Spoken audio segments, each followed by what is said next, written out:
এই ছেলেটা শুধুমাত্র লাকড়ি খেয়েই বেঁচে থাকতে পারে, কারণ তার বুকের ভেতরে যে আগুন জ্বলছিল সেটা নিভে গেলেই সে মরে যাবে। এই জন্য সে নিজেকে বাঁচিয়ে রাখার জন্য সবসময় লাকড়ি খেত। এমনকি তার বাবা তার জন্য কোনো খেলনা তৈরি করলে সে ওই খেলনাগুলো দিয়ে খেলাধুলা না করে সেগুলোকেও খেয়ে ফেলতো। এমনকি সে ধীরে ধীরে বড় হওয়ার কারণে তার ক্ষুধাও প্রচুর বেড়ে যাচ্ছিল।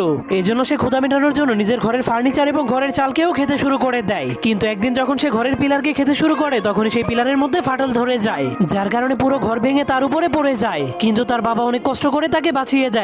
তখন তার বাবার এত কষ্ট দেখে ছেলেটার মনটা অনেক খারাপ হয়ে যায়। এই জন্য সে কসম করে আর কখনোই সে লাকড়ি খাবে না। এর পরের দিন তার বাবা ঘুম থেকে উঠে তার ছেলেটাকে কোথাও খুঁজে পাচ্ছিল না। এই জন্য সে তার ছেলের পায়ের ছাপকে ফলো করে করে অনেক উঁচু একটা পাহাড়ের উপরে চলে যায়। তখন সে তার ছেলেকে একা দাঁড়িয়ে থাকতে দেখে জলদি করে তার কাছে চলে যায়। কিন্তু সে দেখতে পায় লাকড়ি না খাওয়ার কারণে তার ছেলের বুকের আগুনটা নিভে গিয়েছে। এর জন্য সে আগুন জ্বালানোর জন্য সেখানে ফু দিতে শুরু করে দেয়, কিন্তু তবুও কোনো লাভ হয় না। এর জন্য তার বাবা অনেক মন খারাপ করে তাকে মাটিতে শুইয়ে দেয়। এরপর তার হাতে তার তৈরি করে একটা খেলনা দিয়ে দেয়।